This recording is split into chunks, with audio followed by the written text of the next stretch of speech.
ہمارے معاشرے میں ایک سے زیادہ شادی کرنے کو برا کیوں سمجھا جاتا ہے جبکہ ہمارے مذہب میں جائز کی؟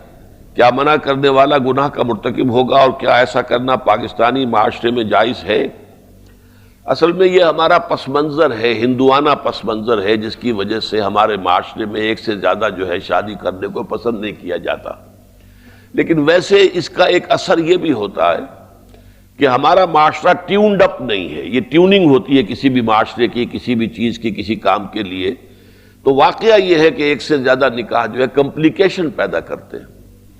عربوں کے اندر جو ہے، جیسا کہ میں نے آپ کو بتایا تھا کہ اللاتی اور عینی بہن بھائیوں میں کوئی فرق نہیں ہے۔ باپ اگر ایک ہی ہے تو چاہے مائیں جدائیں ہیں اور چاہے مائیں جو ہے ایک ہی ماں کی اولاد ہے، یہ بالکل برابر وہ سمجھتے ہیں، ان میں کوئی سوتیلے پن کا سوال ہی نہیں۔ ہمارے ہاں جو ہے وہ ماں علیحدہ ہو گئی تو سوتیلے ہو گئے، یہ ہندوانہ تصور ہے۔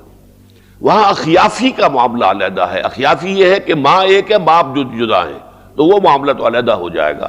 لیکن عینی اور لاتی بہن بھائی جو ہے وہ بالکل حقیقی بہن بھائیوں کی طرح ہیں، دونوں کے دونوں۔ تو ہمارے معاشرے کے اسی طرح عورت کا ذہن وہاں پر آمادہ ہوتا ہے کہ وہ اپنی سوکن کو قبول کرتی ہے کہ ٹھیک ہے، میرے شوہر کا حق ہے یہ۔